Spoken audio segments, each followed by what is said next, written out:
Buonasera a tutti, ben arrivati e benvenuti alla serata di gala del 17° concorso internazionale di musica da camera, Cameristi dell'Alpe Adria. Passo la parola al presidente del Centro Ricerca Divulgazione Musicale, professor Ugo Cividino. Che non conoscete ormai da tanto tempo, visto che ogni volta devo... Devi aprirlo bene. Pronto? Sì, che sembra. Fai col mio, uguale. Sì, è sempre così, tranquilli. Funziona. Dovrà funzionare prima o poi. Le abbiamo provate tutte, no? Ma noi abbiamo un presidente che è molto intimo e quindi abbiamo cercato di valorizzare la sua presenza vocale. Quella è ricaduta poi su di noi e adesso approfittiamo un pochino tutti perché non funziona, gli do una botta. Senza mi sentite lo stesso. Ecco, questo va bene. Buonasera, ripeto, a tutti quanti. 17 edizioni di un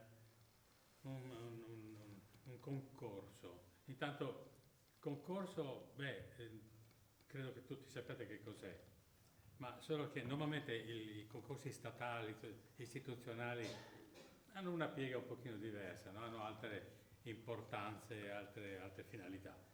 Il nostro è aiutare i giovani a essere più aperti e più coinvolti nella musica di insieme, da camera, che non è intesa la camera da letto, la camera camera caritatis, eccetera. Una volta la musica da camera era il fiore all'occhiello delle altre società perché era la discografia vivente portata nei salotti. In fondo era questo il significato. Naturalmente poi ha assunto un'importanza spettacolare, un pochino più vasta, ed è per questo che ha trovato la dedica di sale importanti sia nell'epoca barocca fino a noi, fino ai nostri giorni, cambiando stili accuratamente, acusticamente gestita e quindi si è accapparato, una parte, un pubblico molto specialistico. Intanto cosa vuol dire inoltre musica da camera? Oggi stiamo poco a parlare di condivisione, no? Di socializzazione. Bene, imparare ad ascoltare il vicino che suona con noi e quindi assumendo una veste di umiltà verso il vicino, quindi accettando le sue incertezze, i suoi errori, perché no? Però chiedendo anche ovviamente reciproca attenzione per i propri errori. E quindi questo suonare insieme acuisce la capacità, che è già spontanea in tutti noi, di dialogare col prossimo. È per questo che la musica è così, didatticamente per la vita così importante. Scusate una vena di polemica per i conservatori, però si comincia tardi nei conservatori a parlare di musica d'insieme, di musica da camera, soprattutto se peso al pianoforte, no? Che vive anche bene da solo, no? Abbiamo tanti virtuosi di questo strumento, cosa che per tutti gli altri strumenti invece diventa diversa la cosa, perché hanno bisogno di un sostegno armonico, di avere un sostegno sonoro che li esalti o che viceversa faccia da contrappeso alla scrittura a volte molto complessa, eccetera. Per cui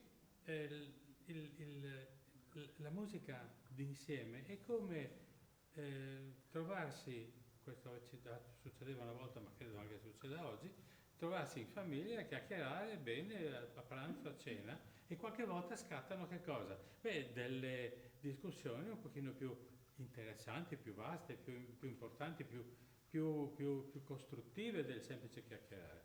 Nella musica d'insieme è la stessa cosa. Cosa credete che la band di musica rock non abbia difficoltà? Ma voi credete che sia facile suonare il rock? Io tolgo tanto di cappello. Certo, va fatto bene, come tutte le cose, no? Allora, non è che improvvisandoci, ma tutti quanti abbiamo provato qualche cosa nella nostra vita, così, dove non eravamo preparati. Cioè, siamo diventati a volte i terzini della squadra di calcio di casa, no? della scuola, o ci siamo improvvisati altre cose. Non basta. La musica rock, ricordatevi, così come la musica consumistica, sì, può dar fastidio perché è insistente, perché per essere venduta deve essere ripetuta all'estremo, eccetera. Trovare tutti i diavolacci che volete, anche il volume sonoro, no? Perché i giovani sembra che siano sordi, ma comunque, cioè, tutto questo non è gratis. Bene, nel conservatorio, che è la gestione dell'educazione musicale, dell'educazione alla sensibilità del fare musica, la musica fatta insieme viene relegata agli ultimi anni di studio, poco prima del diploma. Non è giusto. E noi ci battiamo per questo. E vi dico che anni addietro abbiamo avuto la possibilità e l'energia di organizzare dei corsi estivi.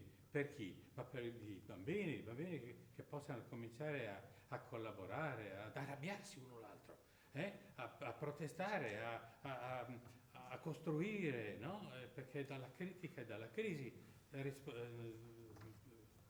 di scambio che nascono le soluzioni, no? Ecco. E questo adesso è sempre più difficile perché giustamente le famiglie vogliono una pausa di questo mese estivo, eccetera.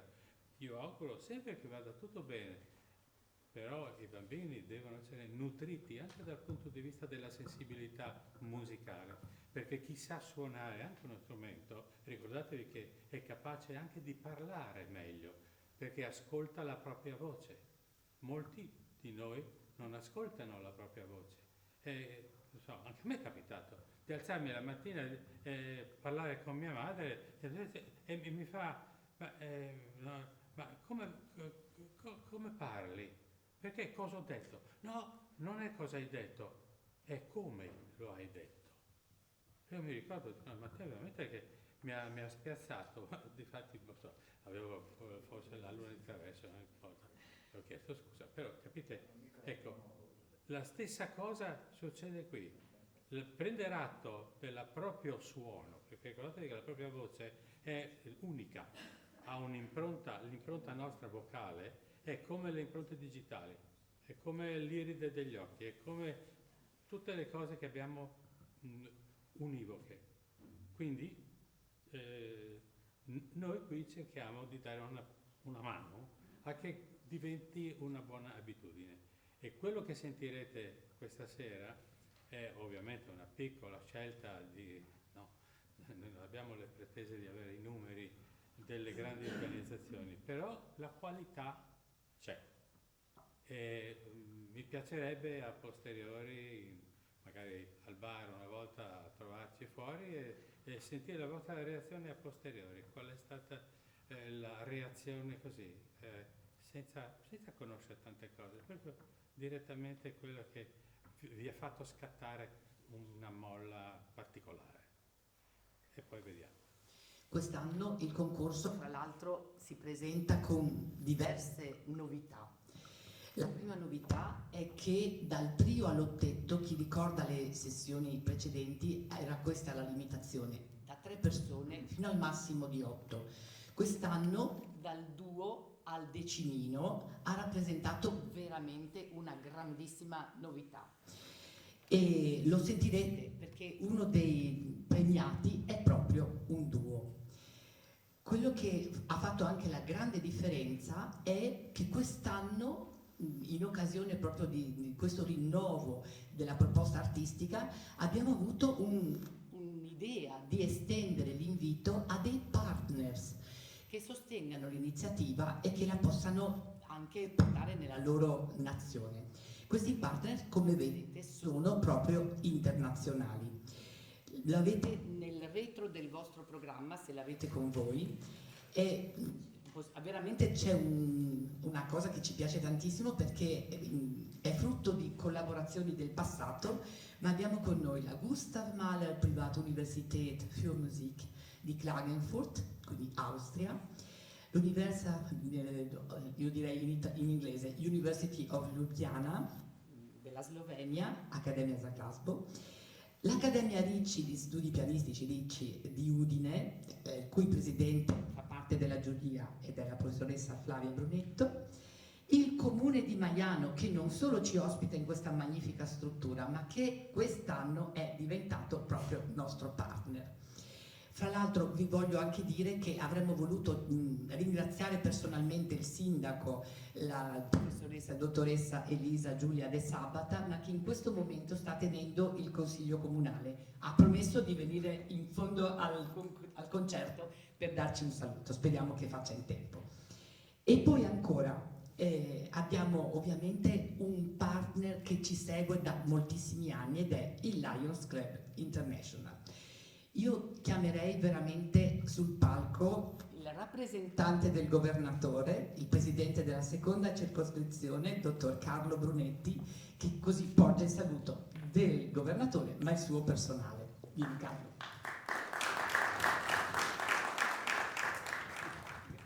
Vediamo se l'autorità ha ragione sulla tecnica. Vediamo. Prima di tutto buonasera. Vorrei dire una cosa. Salendo ho sentito un applauso. L'applauso va a questi signori che da anni, 17, organizzano questo bel concorso che è dedicato ai giovani. Ed i giovani, mi piace ricordarlo, sono uno dei, settori, lo sviluppo dei giovani sono uno dei settori di attività dei Lions. Si sente, funziona oppure sì? No. Funziona, dai. No, perché no. Bisogna tenerlo molto fermo. Bene, prima di tutto vi porto il saluto del governatore del distretto, purtroppo impegnato da un'altra parte, non ha il dono dell'ubiquità, ma sono felice di rappresentarlo e di essere qui per portare, non solo per portare il suo saluto, ma anche per spendere due parole sui Lions, perché di musica farei brutta figura.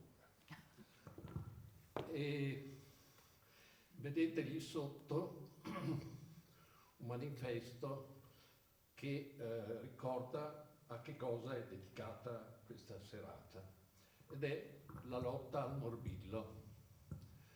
È un tema di cui si discute molto sui giornali, però a me piace ricordare che nel 2010 i Lions hanno cominciato un progetto per la lotta al morbillo, che ovviamente prevedeva la distribuzione dei vaccini soprattutto nelle zone in via di sviluppo. Un solo dato, così la faccio anche più corta. Quando il progetto è incominciato morivano più di 570.000 bambini all'anno, vuol dire un bambino al minuto. Dopo anni di lavoro, coinvolgimento di altri partner, tra cui Bill e Melinda Gates, la loro fondazione, e l'investimento da parte della Fondazione Lions di svariate decine di milioni di dollari, quel numero si è ridotto dell'85% circa. Quindi vedete quanto importante sia partecipare a questa lotta, a questo progetto. Scusate se, mi scuso con te se ho divagato dalla musica, anzi. ma farei brutta figura, come ho già detto. Grazie per l'attenzione e buona serata. E complimenti a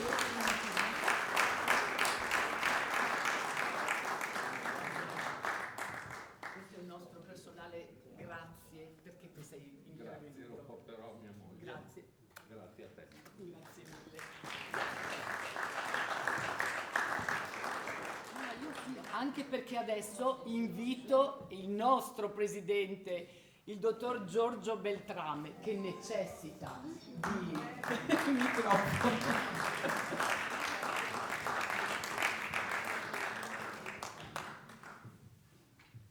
Giorgio funziona adesso, vero che funziona? Perfetto. Sono io l'intimista della serata. Anche quando facevo le relazioni ai congressi c'era il mio capo, il professor Miani, mi diceva sempre: ma parla più forte, parla. E ho detto: ma professore, c'è Claudio Villa e Fred Bongusto, io sono Fred. Certo.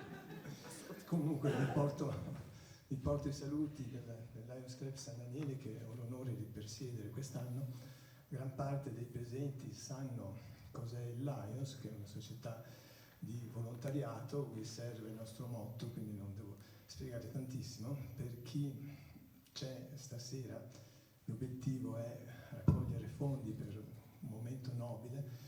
Questo è prevalentemente per l'Africa e per i paesi sottosviluppati, però piano piano anche noi stiamo diventando sottosviluppati, perché con una deriva così distorta del mentale medievale di tante persone, anche da noi la vaccinazione comincia ad avere qualche problema. La salute è come la libertà e la democrazia. Per avere una salute pubblica decente bisogna mantenerla, e un caposaldo della salute pubblica sono le vaccinazioni. Per uno che da 45 anni fa il medico, che ha studiato prima, che è cresciuto con Europa Unita e cose varie, e vaccinazioni, il vaiolo, polio, tutte quelle cose lì, sentire che si mette in dubbio il significato delle vaccinazioni al giorno d'oggi è una cosa pazzesca, è proprio un medioevo mentale. E non solo in questo caso, ma anche a grandi livelli il medioevo si sta diffondendo. La libertà e la democrazia vanno difese, ma mantenute nel tempo. La sanità, la stessa cosa. Ho divagato anch'io, però siate generosi per quanto possibile. Grazie Giorgio. Adesso vi invito a venire qua sul palco, dottoressa Maria Paola Miani.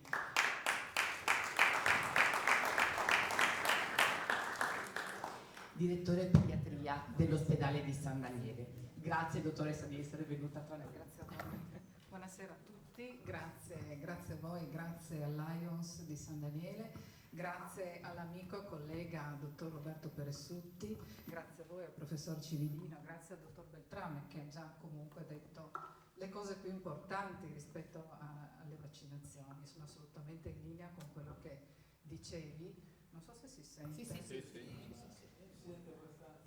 Come? Vicino alla bocca. Sì. E a me è stato chiesto di parlare del morbillo e del vaccino. Anche delle malattie Sicuramente. pediatriche, perché tutto può. È tanta roba. Sì. Allora, infatti leggevo nel programma, e la cosa che mi colpiva molto è la serata dedicata a combattere le malattie pediatriche e in particolare il morbillo. Devo dire un'attenzione assolutamente particolare a questa fascia di età, che poi i bambini sono il futuro. Esatto. Tornando al morbillo, volevo dare dei messaggi così chiari, veloci, punti fuori. Probabilmente alcune delle persone che sono presenti in sala qui il morbillo l'hanno avuto, Sì. e probabilmente anche dicono: beh, siamo qua che l'abbiamo superato. Ma attenzione che non va banalizzato, nel senso che il morbillo è una malattia infettiva, virale, estremamente contagiosa e che può avere delle complicanze anche gravi, anche mortali.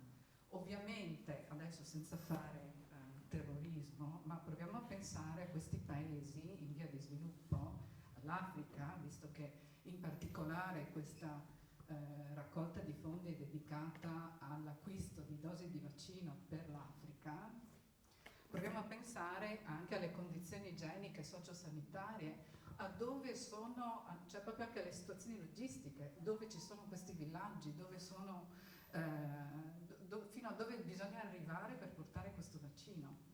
Quindi estremamente difficile anche mantenere banalmente la catena del freddo.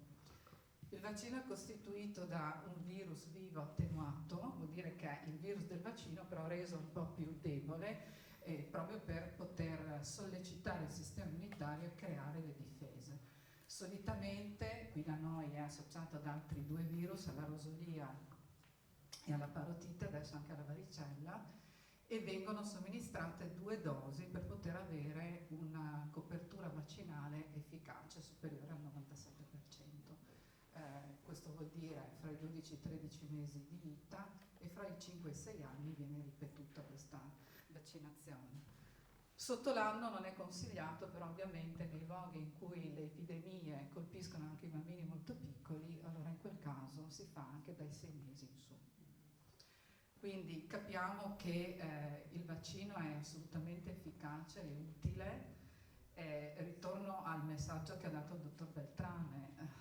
Adesso sì, gli effetti collaterali del vaccino sono sicuramente meno importanti e meno numerosi rispetto a quelle che sono le complicanze del morbillo, che sono polmonite, encefalite, otite, diarrea, disidratazione, convulsioni febbrili. Quindi sono complicanze non così poco frequenti, ma serie, e la mortalità è legata a complicanze soprattutto respiratorie e neurologiche. Quindi insomma non è proprio una malattia da nulla, è una malattia importante, e quello che è accaduto e che probabilmente si faceva riferimento prima, che c'era sulle cronache degli ultimi mesi, sono gli eventi accaduti negli Stati Uniti, cioè dei casi di morbillo con bambini che sono morti perché chi gestisce la salute, la sanità in questo momento negli Stati Uniti non è proprio così d'accordo con le vaccinazioni, anche se ha fatto retromarcia, perché ci sono stati 3 decessi in Texas di bambini piccoli, quindi insomma questa non è una cosa buona.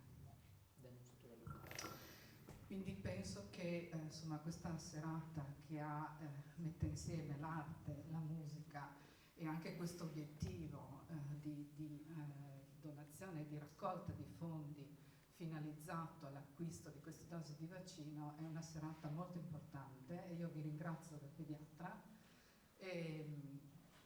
Voglio fare un altro collegamento, perdonatemi se mi sposto per un momento dal morbillo, ma parlo sempre di bambini e di adolescenti, e pensavo a quello che diceva prima in riferimento alla musica, cioè a quanto dovremmo coltivare di più questi aspetti per i nostri bambini e per i nostri ragazzi, che sono sempre più in difficoltà, gli adolescenti scompensati e, vorrei dire un brutto termine, sclerati, ma insomma capitemi, non vuole essere un termine negativo, ma in difficoltà in questa società, e se potessimo coltivare di più e trasmettere di più ai bambini e ai ragazzi questa arte, questa passione, credo che faremo del bene anche su questo aspetto, che non è da poco al giorno d'oggi. Bene.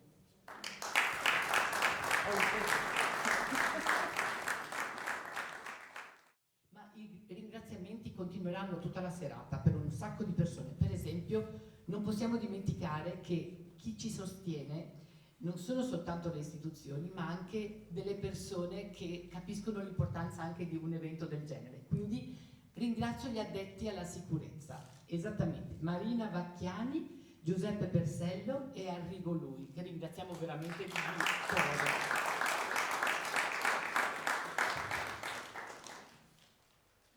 Una persona speciale. È veramente un concorso nuovo questo, altro che 17esimo, è proprio il concorso delle novità. Abbiamo chiesto ad un amico Lions, che è Paolo Mattiusi, che ha una sensibilità speciale. Noi parliamo sempre di musica perché è la nostra vita, ma lui è altrettanto speciale e sensibilissimo nei confronti dell'arte. Io invito Paolo a parlare dei suoi... dei suoi quadri. È stata una richiesta particolare perché i quadri, come vedete, hanno tutti un riferimento musicale, quindi lascio a lui il compito di illustrarveli come sa fare solo lui. Paolo. Grazie, grazie, buonasera a tutti. Grazie. Non nascondo l'emozione che sempre comunque colpisce, d'altra parte guai se non ci fosse, altrimenti sarebbe tutto così troppo diretto. Ecco, questa emozione che comunque colpisce quando parliamo d'arte, in questo caso di pittura, e lo potete immaginare quanto diventi anche imbarazzante quando poi si tratta di parlare dei tuoi dipinti, dei tuoi lavori. Quindi lungi da me dal dare giudizi, non ne sarei capace, il giudizio lo lascio sempre a chi guarda i dipinti e questa è la forma più corretta di dialogo. Però allora cosa c'entro in questa serata così straordinaria che ogni anno si rafforza di qualità, di quantità? Cosa c'entrano i miei dipinti o i dipinti con questa serata? Io credo che nell'arte e nella pittura, nella musica, la parola chiave sia sempre questa, l'ascolto. Ecco, l'ascolto credo che sia l'anello che fortemente, come posso dire, lega le due cose. Soprattutto quando la pittura, cerco, ecco il tentativo mio è questo, di far parlare il capolavoro, la pittura, non il mio, ma quando parliamo di capolavori in sé contengono questo ascolto, perché nella produzione che sia astratta, informale o dove tutto è leggibile, quindi figurativo, non è mai sufficiente e ci deve essere la conoscenza e la qualità tecnica. Nel sviluppare poi cose che poi riconosciamo perché sono leggibili o recuperiamo la grammatica nell'arte e quindi il linguaggio quando le forme sono meno riconoscibili. Ma quando tutto questo accade, quindi non si limita soltanto a un virtuosismo, a una dimostrazione che per l'amor di Dio va rispettata di capacità del mestiere della pittura, ma incomincia a diventare qualcosa per cui si racconta, si narra, ha dei pensieri, dei concetti, ecco che allora i quadri vanno ascoltati. Ecco, cerco di andare in quella direzione, ecco il motivo per cui poi uno fa sempre fatica a raccontare quello che fa, meglio dipingerlo o raccontare quello che fanno gli altri, però è anche così emozionante e quindi mi sento di ringraziare questa possibilità. Partirei subito con 3 dipinti che sono naturalmente attinenti alla musica e al tema di stasera, raccontano di musica, ma l'arte è quel qualcosa e anche nella pittura penso che deve colpire gli occhi, deve colpire la retina, ma se non arriva al sentimento, all'anima, alla ragione, possiamo parlare soltanto di pittura e lasciamo questo ai pittori che sono capaci. Gli artisti hanno un compito diverso e se credo che Dio abbia voluto, come molti affermano, storici dell'arte, non è mia questa frase, ma la colgo e la supporto il più possibile, che se Dio ha voluto gli artisti è perché ha preteso che attraverso loro continui a dialogare con gli uomini. E io nelle opere d'arte e nella musica, credo che stasera lo dimostreranno, ecco, questi artisti che attraverso un suono ci fanno viaggiare in dimensioni che noi conosciamo poco. Ecco, io credo in questo e allora riconducendo tutto in una dimensione molto più terrena, ripeto, è molto emozionante e difficile parlare di se stessi, ma vi dico quello che ho tentato di fare, partendo proprio con quel dipinto che è legato all'omaggio agli artisti, è quello più antico rispetto agli altri, ma vediamo, è facile, di lettura facile, nel fondo c'è un'arte astratta, è fatta di spatolate, di materia, che in qualche modo cerca di dialogare, sono anni in cui prevale questo tipo di pittura e per chi era ancorato, e lo è tutt'oggi come me, al figurativo, ha dovuto combattere con questa dualità. E lì troviamo nel primo piano quello che penso sia sempre necessario, cioè non dimenticare da dove veniamo, che cosa siamo. L'arte nostra italiana parla di quel figurativo, è inutile rincorrere dimensioni che ci appartengono se non altro per studio ma non per altro. E allora c'è questo dialogo, c'è questo contrasto, ma l'ho intitolato, parto proprio come mi si addice meglio di tutto, il riposo dell'artista, quindi c'è la tazzina del caffè, l'artista si è allontanato, ma quale artista? Lì posso trovare il libro, quindi a poeti, scrittori, possiamo trovare lo strumento musicale che è il violino, quindi alla musica, e poi possiamo trovare il pittore che ha eseguito quel dipinto, oppure nella parte astratta c'è questa figura e questa presenza. Ecco, e poi il papavero che diventa simbolo di una vanitas, quindi tutta questa bellezza e straordinaria potenza che l'arte esprime quando lo è tale, ha un tempo, una durata e quindi dobbiamo sempre tenerlo presente.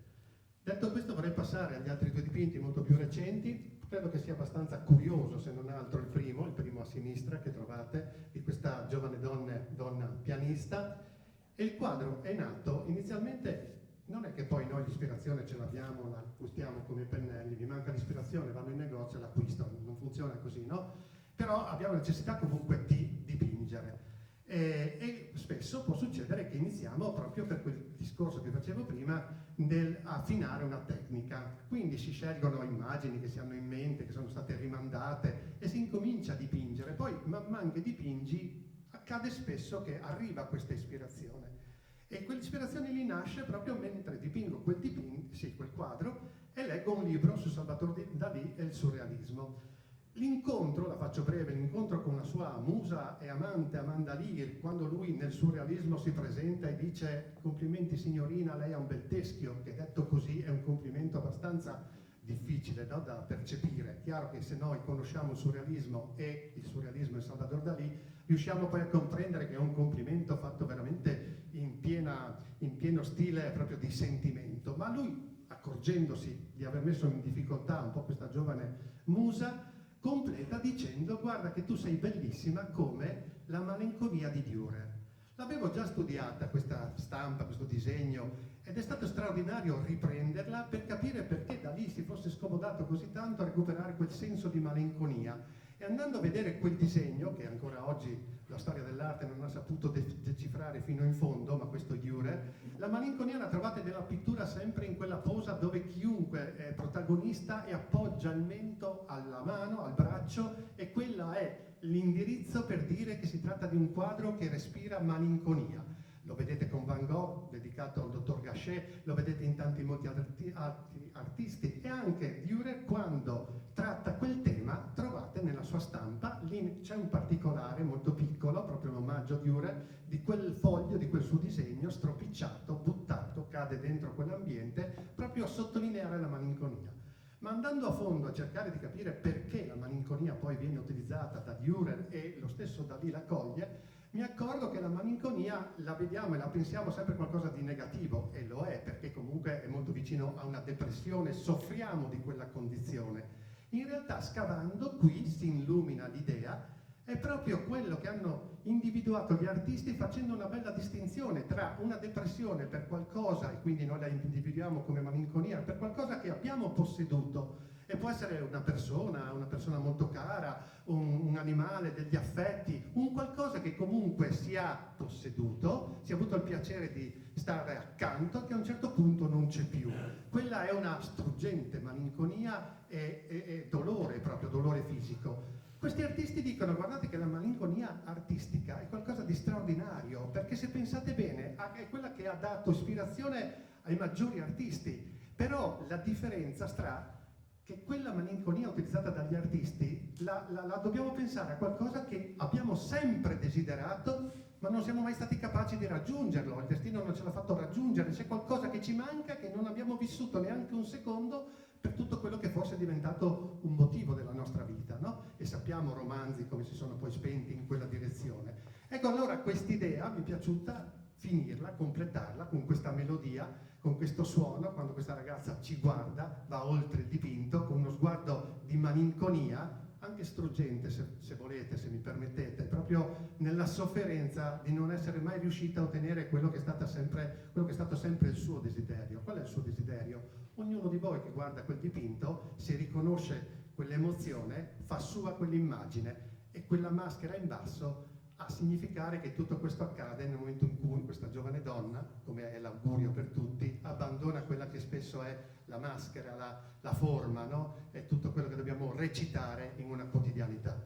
L'ultimo dipinto, qui credo che sia bello, almeno per me, presentarlo, perché si tratta proprio di musica, e quella musica suonata grazie anche qui alla conoscenza. Quel quadro l'abbiamo dipinto in 2 mani, io e Franca praticamente, perché ho dovuto chiedere consigli a lei per rappresentare al meglio qualcuno che suona il violino, e mi hanno detto: guarda, devi fare attenzione a piegare quella corda, altrimenti lei è in posa e non sta suonando. E poi, come il titolo porta, che è un omaggio all'Ave Maria di Schubert, ho chiesto a Franca che mi mandi lo spartito perfetto e preciso, e lei me lo conferma, che chi poi si avvicina e legge lo spartito veramente può suonare una parte, ovvio, una piccola parte, ma correttamente per violino dell'Ave Maria di Schubert. Perché questo? Perché tutto si svolge all'interno del Duomo di Milano. Il Duomo di Milano è, a mio avviso, uno, se non il più importante come sente la presenza di una solennità veramente che ti avvolge. E questo accade non soltanto nel Duomo di Milano, ma anche nelle nostre cattedrali, dove ha questa necessità, quel luogo, di farti sentire in colpa anche se hai così, motivazioni non così pesanti per entrare e vivere quel luogo, ma nascono per questo e bisogna rispettarli per questo. Però mi piace pensare, soprattutto anche a questi giovani che si esibiscono, che abbiano anche il piacere di vivere quel luogo, ringraziando appunto perché Dio li ha scelti come artisti e attraverso loro può continuare a comunicare con l'umanità attraverso una musica. Ecco, quella giovane ragazza che suona un violino, lei è rivolta verso l'altare principale del Duomo di Milano, troviamo un altare alle sue spalle che è l'ultimo laterale a destra, è l'altare contro le tentazioni, e lei suona questa melodia con il piacere e la gioia, quasi una Santa Cecilia, senza nessun altro motivo, proprio la gioia di esistere e la gioia di utilizzare uno strumento che va ben oltre a quella che è l'umanità. E quelle note, ecco, lo spartito lo trovate in quel fascio di luce che entra nelle vetrate. Quelle vetrate sì, permettono di far arrivare la luce, l'occhio di Dio in quei luoghi, ma in questo caso viene utilizzato come spartito perché quella melodia non può essere contenuta dentro uno spazio anche se sacro. Esce da quella finestra ed esce oltre, va oltre il quadro, perché soltanto quella idea non va trattenuta e se viene così fatta propria deve andare ben oltre, deve arrivare ai nostri cuori, alle nostre menti e portarcela a casa. Grazie.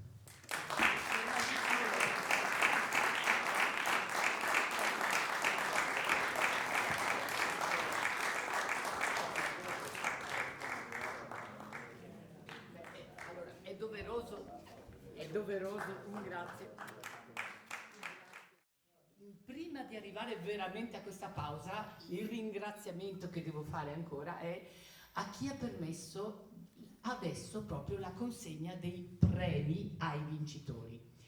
È la Fondazione Friuli che ancora quest'anno ci ha dato il suo sostegno e noi veramente non sappiamo come ringraziarla. Abbiamo anche potuto fare, grazie a loro, una conferenza stampa di presentazione di questo concorso proprio la settimana scorsa nei nuovi locali della Fondazione Friuli, che per loro sono nuovi, per noi è l'ex Banca d'Italia a Udine, quindi chissà e che l'ha visitata nei tempi molto passati vada a vederlo perché è diventato un esempio magnifico di ristrutturazione e di rivalutazione di una bellezza senza parole, proprio fantastico.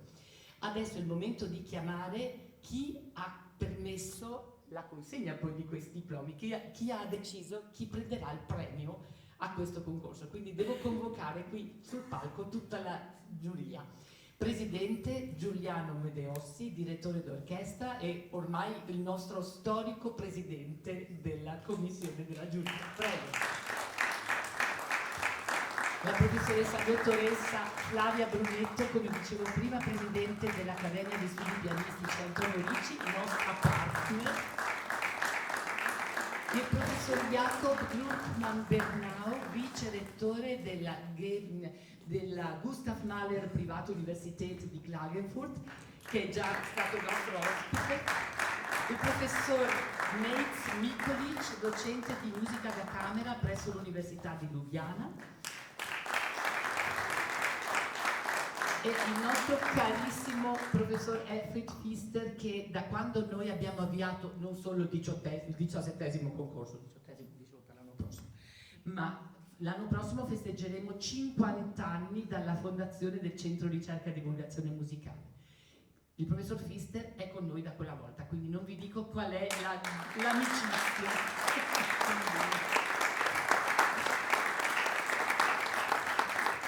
Lascio l'onore al Presidente di premiare con gli attestati di vincita i due gruppi che hanno vinto primo e secondo premio.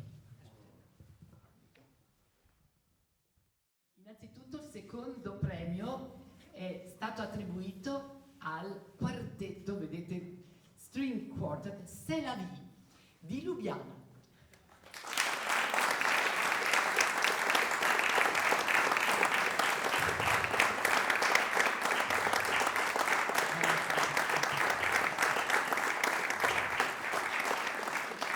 Li potete ascoltare fra pochissimi istanti nell'esecuzione del primo e terzo movimento dal quartetto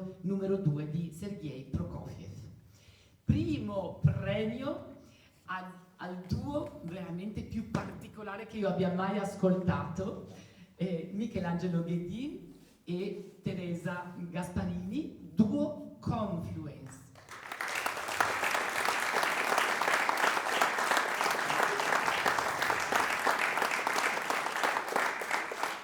La meraviglia che ascolterete è perché i due strumenti sono saxofono soprano e contralto, Michelangelo, e chitarra classica, Teresa.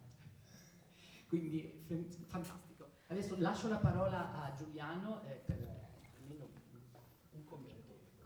Un commento. Va bene. Buonasera a tutti. La parte più importante è questa. Sono loro i veri protagonisti. Noi abbiamo avuto il compito peggiore, nel senso che abbiamo dovuto scegliere e non è sempre facile. Però quando si sentono cose così diventa un piacere anche. Il compito di questo concorso è aiutarli perché in un mondo sempre più difficile, che è sempre meno sensibile all'arte e alle sue sfumature, tutte le occasioni che servono a lanciare questi ragazzi sono per me estremamente importanti, quindi complimenti a voi che da 17 anni sappiamo cosa fare.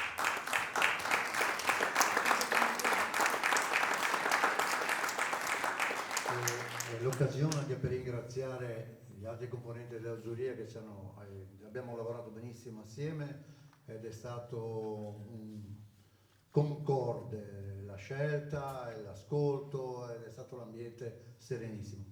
Quest'anno siamo riusciti a dare il primo e secondo premio, cosa che non avviene ogni anno, lo sapete. Gli altri anni abbiamo avuto anni in cui non abbiamo consegnato né il primo né il secondo premio. Ed è questo l'aspetto più delicato del nostro compito, quando dobbiamo stabilire un livello al di sotto del quale la nostra dignità non ci consente di assegnare un premio. Perché il concorso deve mantenere un livello, perché i premi che vengono dati non sono obbligatori e non sono automatici, vanno meritati. E per meritarli bisogna avere tecnica, studio, sensibilità musicale e l'animo di artista. Quando riusciamo a unire questi aspetti, noi siamo felicissimi di consegnare il premio e questi lo meritano tutto. Grazie.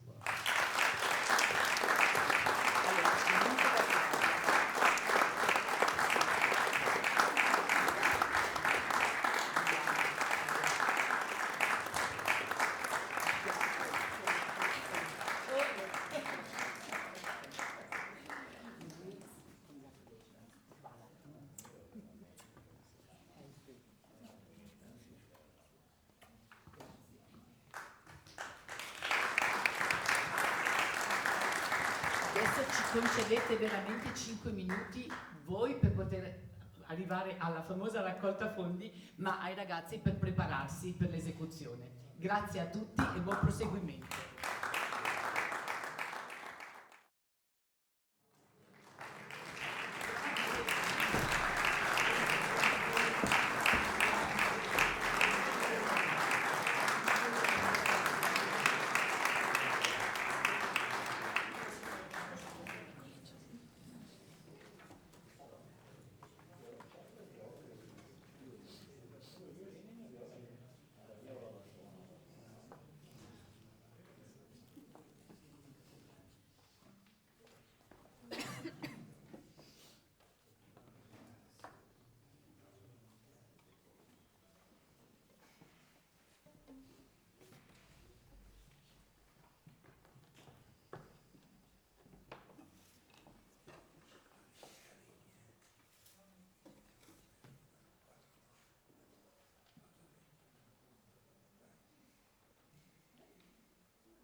All'anno prossimo. Esatto, un saluto a tutti, grazie per essere intervenuti. Buona serata.